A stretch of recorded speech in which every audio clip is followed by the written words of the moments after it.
I want to talk to you about the debate that is not happening in Washington, but should be happening over our national debt. It's a debate that directly affects the lives of every single American. America deserves to hear the truth. So I'm going to start just with the facts. Our national debt is too high, far too high. And the problem is getting worse, not better. We are now $31 trillion in debt. That's more than the entire economy of America, 20% more. Think for a moment. That is unsustainable. Over the next 10 years, the United States will pay $10.5 trillion just in interest on our debt. Put that in perspective. Since 1940 until today, we have paid $9 trillion of interest on our total debt. Over 83 years, $9 trillion. And now we're going to pay 10.5 and 10. If our lifetimes, these interest payments are on track to crowd out and eventually eclipse the vital programs like Social Security and Medicare. And let me repeat, far from protecting these vital programs, as the president says he will, President Biden's extreme spending threatens to crush them with debt and economic decay. Without exaggeration, American debt is a ticking time bomb that will detonate unless we take serious, responsible action. Yet, how has President Biden reacted to this issue? He has done nothing. So in my view, I think in the rest of America, that's irresponsible. Rather than face the facts, this president has embraced a fantasy that debt doesn't matter, that money can always be created out of thin air, and that the solution to higher prices caused by reckless spending is just higher taxes.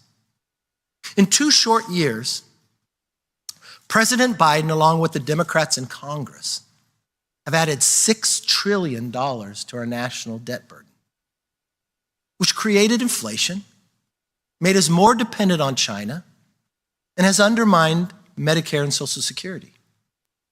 Today, it's the American people who are left paying the price. Americans have received a pay cut for 24 consecutive months. The longest streak in American history as inflation has just persisted. In fact, since President Biden took office, families have lost the equivalent of $7,400 worth of income. Nearly 6 in 10 Americans are living paycheck to paycheck, struggling to make ends meet. For young families, Biden's inflation means home ownership is moving further and further away. For our seniors, Biden's inflation means a lifetime of retirement savings are being ravaged. And now we see the collapse of the largest bank since the Great Recession. It's a direct result of incompetent bank supervision and the negative effects of constantly fighting President Biden's inflation. It is basic economics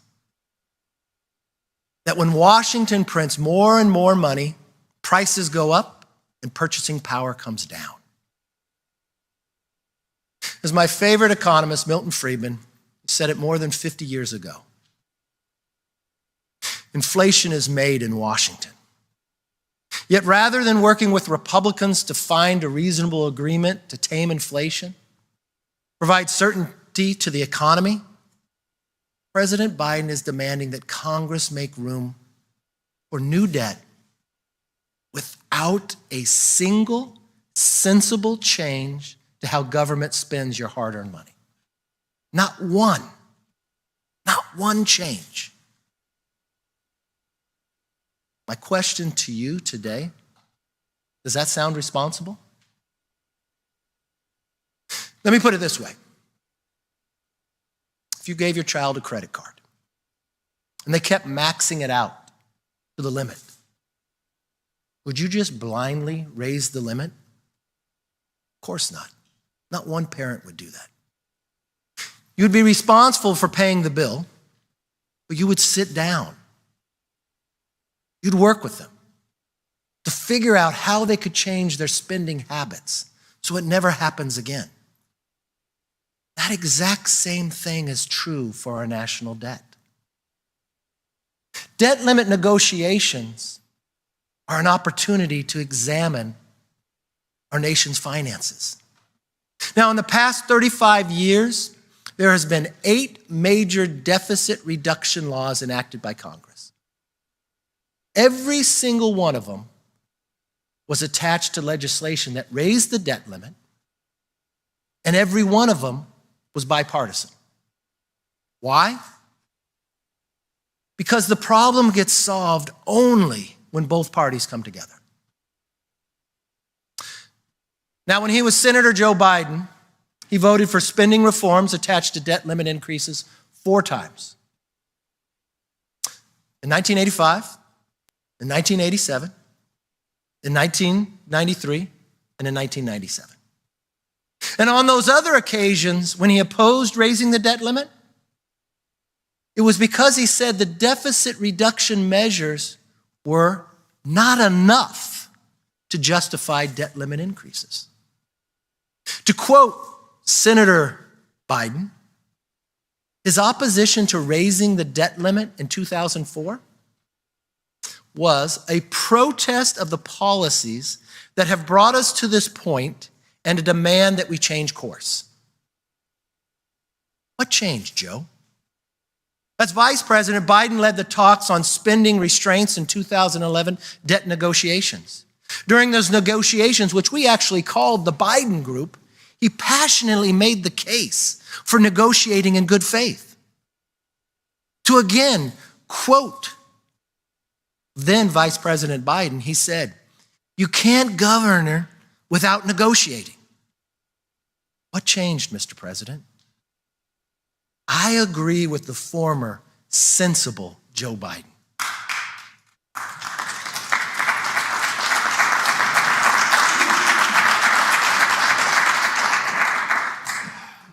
He knew that our government is designed to find compromise. I just wish the current extreme Joe Biden would listen to the former Joe Biden too. I met with President Biden at the White House on February 1st, 75 days ago. During our meeting, I told the president clearly, let's find a way to come to an agreement, like we have before. Had the president agreed to negotiate in good faith, we'd already be done. Unfortunately, I have not heard from the White House since our very first meeting. President Biden has been missing in action and misleading the public. Mr. President, with all due respect, enough is enough. This is not how the leader of the free world should act. Your partisan political games are provoking the very crisis you claim to avoid. Greater dependency on China, increasing inflation, and threatening Medicare and Social Security. Even members of his own party think this approach is extreme. Democrat Senator Joe Manchin recently said, "Recent actions make clear to me that the Biden administration is determined to pursue ideological agenda." Senator Manchin is right.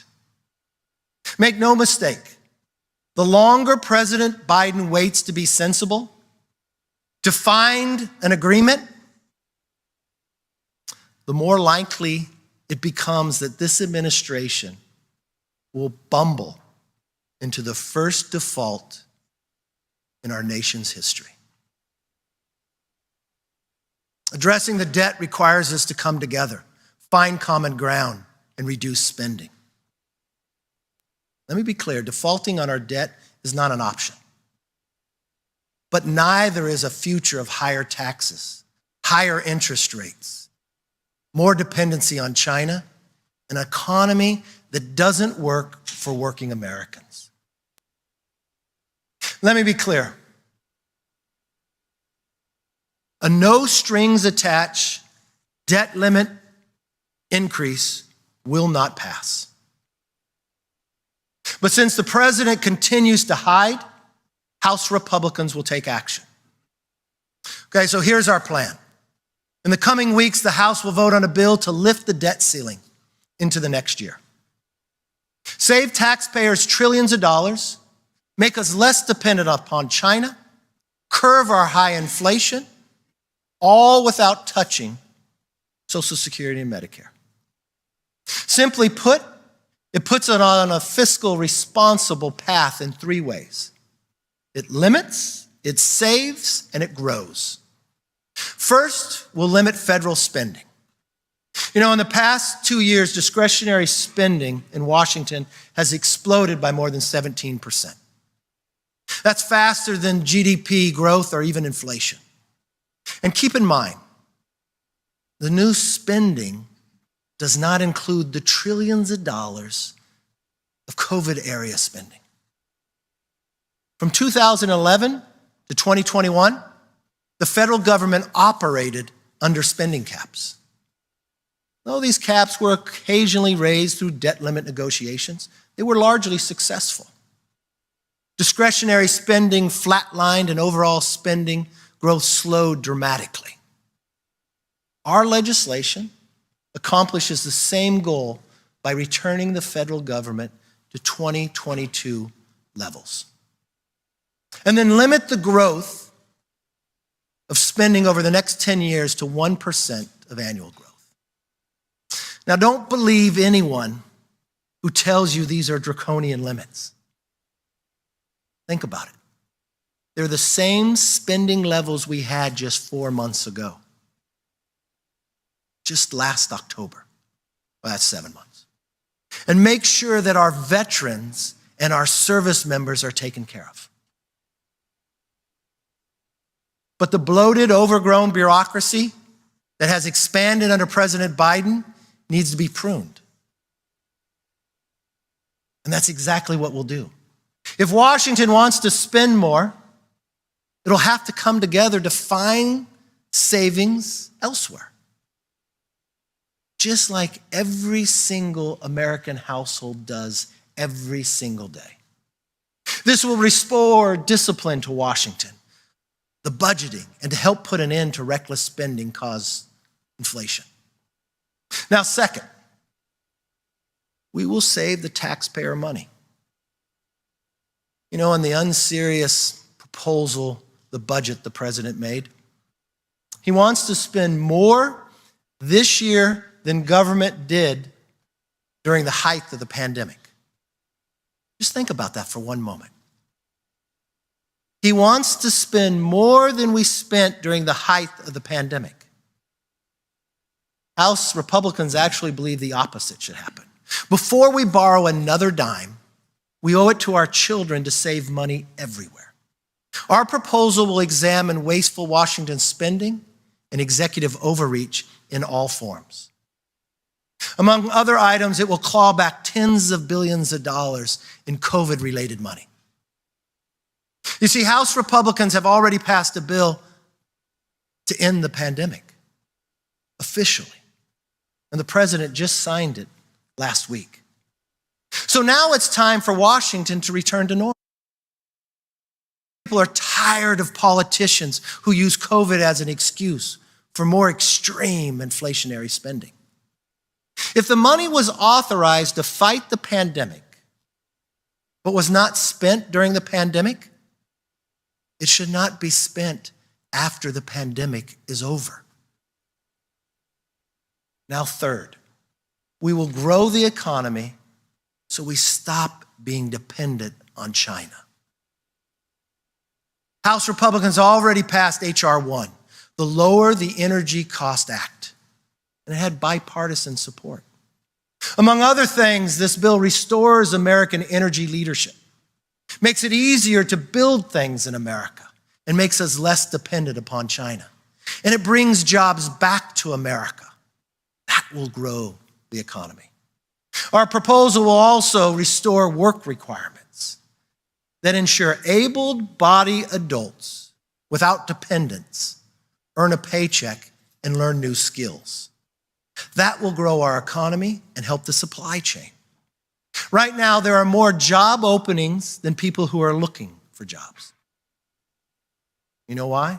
It's in part because the Biden administration weakened work requirements. Incentives matter. And the incentives today are out of whack. It's time to get Americans back to work. Don't believe anyone who says our plans hurt American social safety net. We're a very generous nation. And when people fall on tough times, we'll help them. That will not change. But this is important. Assistance programs are supposed to be temporary, not permanent. A hand up, not a handout. A bridge to independence, not a barrier. Just as Ronald Reagan understood the importance of economic growth, we should welcome and celebrate the benefits of strong, growing economy.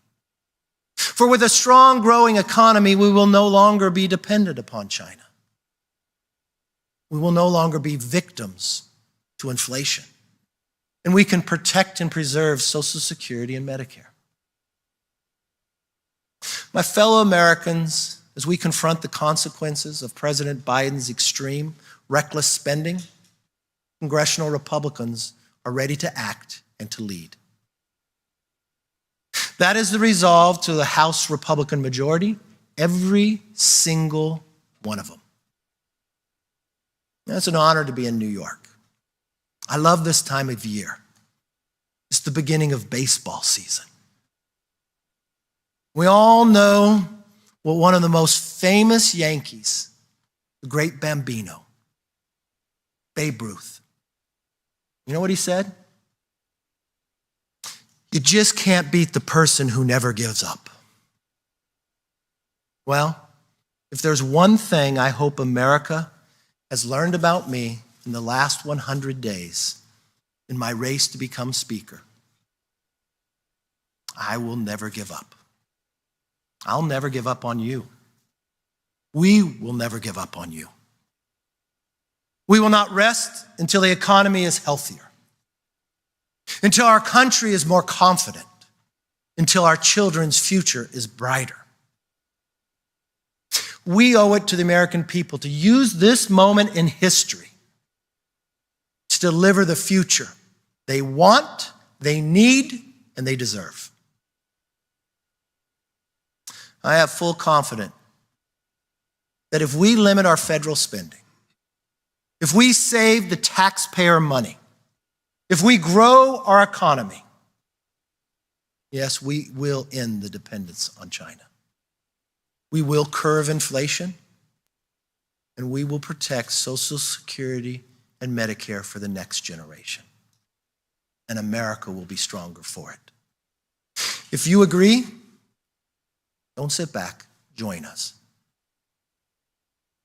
Joining us in demanding a reasonable negotiation, a responsible debt ceiling, an agreement that brings spending under control.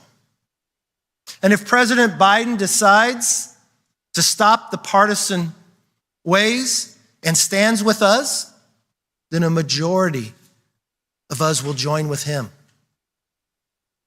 in common cause to address this urgent challenge. You've been patient.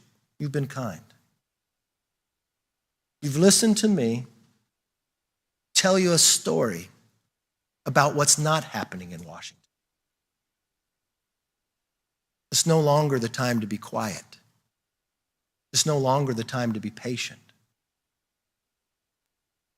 Your job is you focus on markets every day.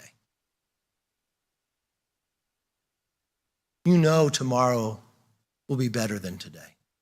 But you also know businesses fail when their fiscal house is not in order. As citizens, you know our government does not have their fiscal house in order. It doesn't matter what political stripe you stand or what part of the country you grew up in. You love this country, conceived in liberty and dedicated to the proposition that we're all equal. You want your children to have a better future. You make sacrifices every day for them. But you know one of the greatness of this country is our ability, the design of our government, that both sides come together. For 75 days, the president has ignored the debt ceiling. As Speaker of the House, I have a responsibility to tell the nation that that has got to stop. This isn't something to be played with. This isn't something to put a political game with. I'm not predetermining what has to happen. But just as Reagan talked about a malaise of burdensome regulation, of inflation, of government trying to run the economy but ruining it, that is what we experience today. I'm here to tell you, I want a responsible, sensible debt ceiling. It puts us on an economic path to make America stronger. It works for every American. But that cannot happen if the president continues to ignore the problem. And he can't continue any longer. The day is coming. I do not want to see this president bumble in to a default. I want to sit down and solve the problem together. Thank you for the opportunity, and God bless America.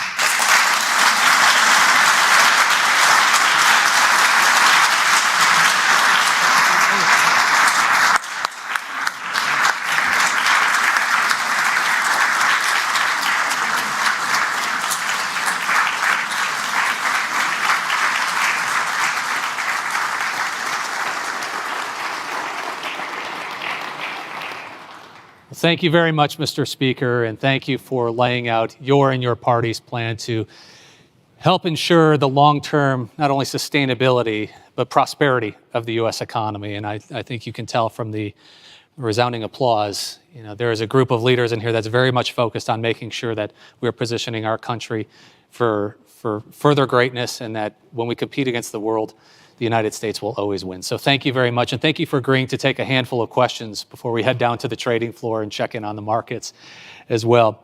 But you mentioned inflation as an important concern that U.S. policymakers have not yet fully addressed, yet alone remedied. And on the fiscal side, you made your and your party's case for curbing spending to alleviate a lot of the pain that individuals and businesses have been feeling because of increasing prices. Now, that's fiscal policy. Now, on the monetary side, the complete other side of the coin, we have seen recent PPI prints and CPI prints show that inflation is moving in the right direction. The Fed has been cutting rates in an effort to, again, curb inflation and to some degree slow. Cutting rates or raising rates? I'm sorry, raising rates. Raising rates to reduce inflation and to some degree curb economic growth as well. Do you feel the Fed is on the right track right now? Well, first let me say the Fed is an independent entity. Correct. I quoted Milton Friedman, my favorite economist. He said inflation only starts when government spends too much. He also said the only way to curb inflation is the interest rates have to be higher than the inflation rate. So as an independent entity, had they acted earlier and gone to 3%, we wouldn't be in the situation we're in. But if we'd gone for a decade of cheap money, we also realize what we were doing.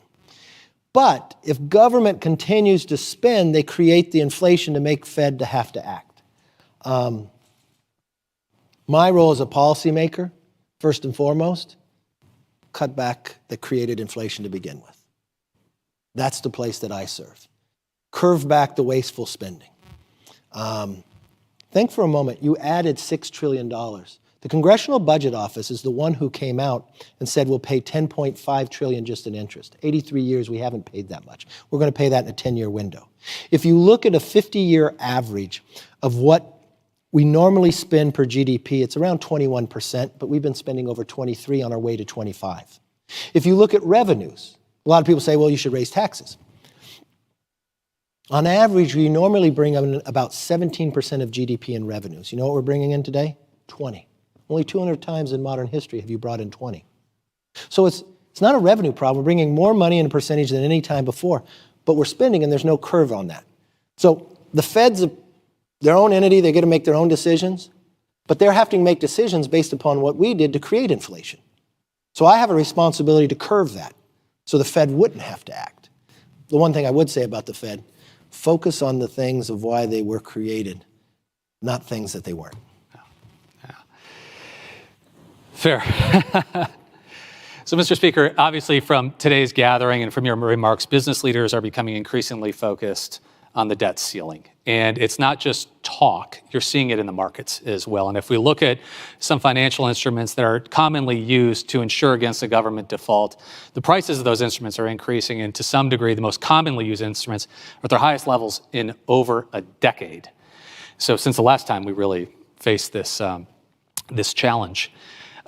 In your party's negotiations, and to the extent you have visibility into the administration's plans, are you monitoring market conditions as you head into these negotiations? Look, markets go up and down. Again, markets are reacting to work we've done, so I shouldn't monitor you. I should monitor what we're doing, and that's exactly what I do. The reason why the markets are going up, because the president's ignored us for 75 days. Look, I went to see the president February 1st. I sat with him. This is a guy who's a former senator who voted 4 times to raise the debt limit when they put something attached to it.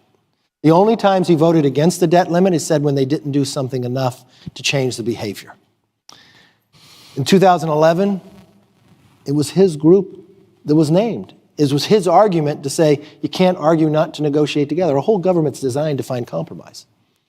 When I walked with him and sat with him, I said, look, we couldn't negotiate and there's parameters. Let me be very clear. There's 2 things I will not do. I will not raise taxes, and I will not pass a clean debt ceiling. It just won't pass. So why don't we sit together and find ways to put us on a better path? Why don't we spend less than we spent the year before? If we just go back 7 months to 2022, is that really going to break us to October spending? Then think for a moment. The pandemic is over. You have billions of dollars that was appropriated that was not used, that lay dormant for 2 years. Did you spend it now or bring it back and have savings? If you cap the future spending, but you allow for growth, you make elected officials actually make a decision on what's wasteful and what's not. They'll prioritize the things we find important. And then what about making our country grow again? It's very hard to build something in America, is it not? So in our bill, H.R. 1, we create permitting reform, cutting red tape. So it doesn't matter what form of energy you love. Maybe you just love wind and solar. You still can't build it. What if you want to build the highway or the bridges? You wait on average 7 years. It costs too much. How are we going to compete with other countries? I think if we attach that to a debt ceiling, growing our economy, that's going to save us money in the long run. So let's make it that. I know there's a place we can come to an agreement. It's just hard when people think that there's not $1 that you can cut out of government today. No one believes that.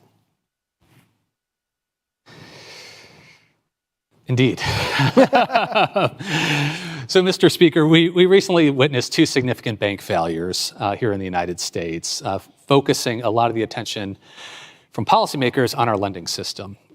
In your view, are the recent failures a result of poor management and poor oversight, or a lack of regulation? And what steps can policymakers take to bring confidence to both depositors and investors?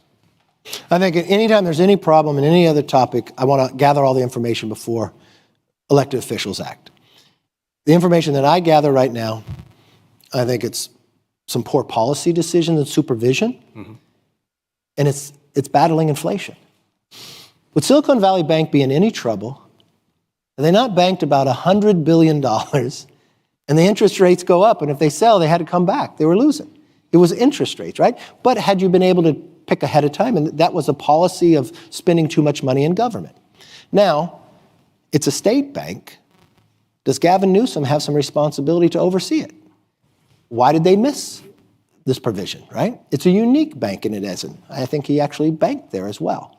So a supervision provision, just because you propose new laws, if you don't oversee what are currently on the books, that's a misstep. And I think history will prove that to be true. Interesting. Shifting gears maybe a bit. Earlier this month, I would say, we saw President Macron of France join with dozens of French business leaders on a trip to China, and they returned with business deals. Last week, we saw President Lula of Brazil not only travel to China with dozens of Brazilian business leaders, but come back with deals, but also a unified opposition to U.S. trade and foreign policy as well. What, in addition to getting our fiscal house in order, what can Congress and policymakers do to help ensure the long-term competitiveness of the United States? Because what we're seeing is many countries and marketplaces not looking to the U.S. for those growth opportunities, but perhaps looking elsewhere. Look, I think it's a combination of economics and foreign policy. But we could take this current situation about the debt ceiling to actually solve part of that problem too. Because when I'm looking to solve the debt ceiling, when I say limit, save, and grow, the grow portion. We all know it's difficult in this nation to build anything. It's difficult to work with the government. Public-private partnerships. You really got to want to do it to be able to make it happen. And then people will stream some other countries that makes it easier and make it more welcoming for where capital can be. Why don't we take this current situation to sit down within both parties and not focus on party, but focus on country? And say, what could come out of here that would make America stronger, make it easier to produce in America? And that would be cutting some red tape, cutting some of the burdensome regulations, making some common sense decisions. And you can utilize the debt ceiling as the opportunity to do it. And you can build with our allies. The other thing, too, is we should actually enhance the things that God has blessed this nation with. Look, it doesn't matter what state you're in, anywhere in this country, we need to expand every form of energy we have. Every form, from wind, from solar, to petroleum, to natural gas. But God has blessed us with this. So not only could we lower our energy costs, which will lower inflation, lower the cost of goods, let families keep more money in their pocket, but geopolitically, we can make the world safer, and environmentally, we could lower global emissions. If we replaced Russian natural gas, just the amount that they have sold to Europe for 1 year, we would lower CO2 emissions by 218 million tons. American natural gas is 41% cleaner. But also think about the lessons that we've learned from Ukraine. Dependency makes us weaker. When you're looking to the future, we want to be less dependent on other countries, especially when it comes to China, right? We want to support our allies. Geopolitically, we want to be stronger economically. All of that could be a beginning of a stepping stone of solving those problems by dealing with the debt ceiling.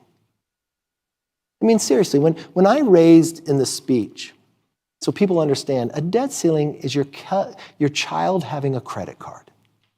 They went out, they charged it up. You're responsible for paying it, so yes, we're going to pay our debt. But you just wouldn't raise the limit. You'd say, why are you spending this? Every family does this.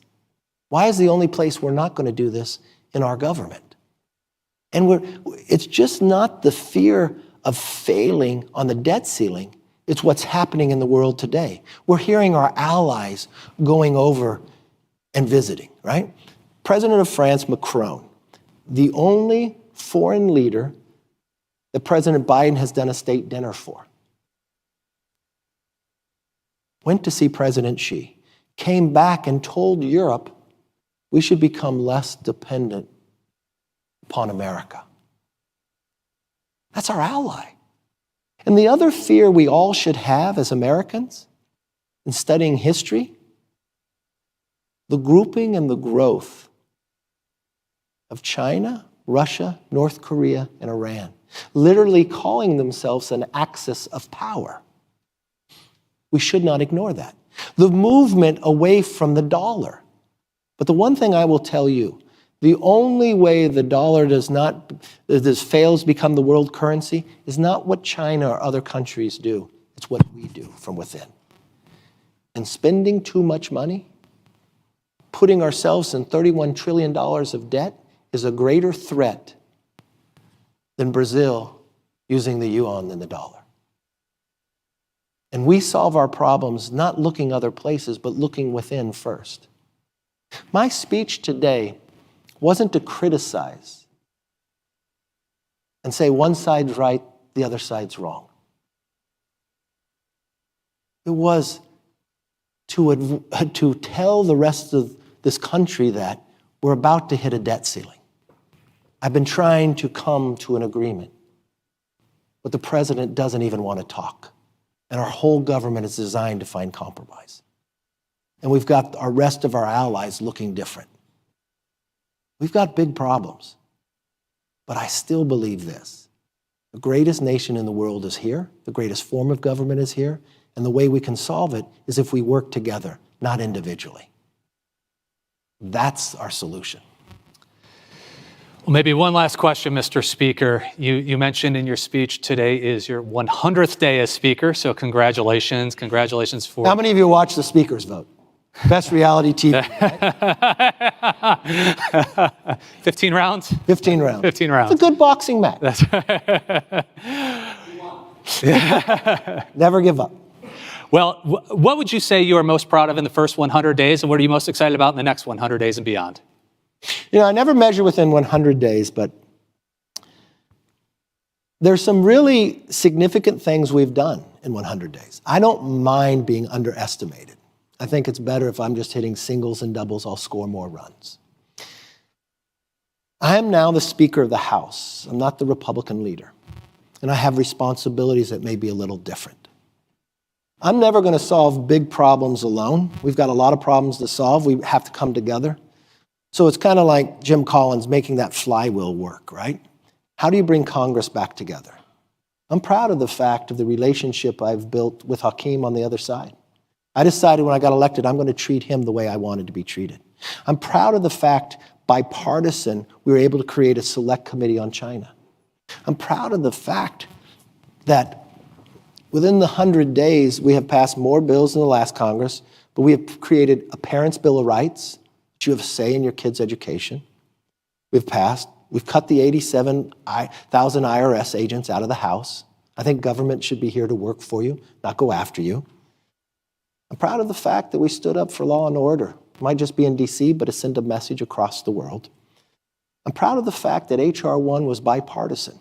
It's the core of what we want to do economically, our energy policy of where to be. In this first 100 days, I stood at the Reagan Library, not with just members of my own party, but an equal number of members on both sides of the aisle. And we sat down and we met with the president of Taiwan. And when I look to the future and the threats that are there, then we're going to take action to make sure those threats don't happen. How can we deter something bad from happening? And you know what? I'm proud of the fact I haven't had my head in the sand and said I would not talk to the president about the debt ceiling. I'm proud that we're here today and having an honest conversation with the American public. Not preconceived what has to be decided upon, but willing to sit down in good faith to find a sensible, rational, responsible way forward so America would be stronger. Look, 15 rounds were tough, but they made me stronger. It's not a problem that we have debate. It shouldn't be just uniform as we go through. And I think our discussion should argue on both sides. But at the end of the day, we should find what unites us to make us stronger. We completely agree, Mr. Speaker, and we want to thank you for joining us today. We know there are heavy demands on your time, but your message is important, it's timely, it's topical. So thank you for being with us. Thank you for your service to our great country. Please join me in giving a round of applause to Speaker McCarthy. Thank you.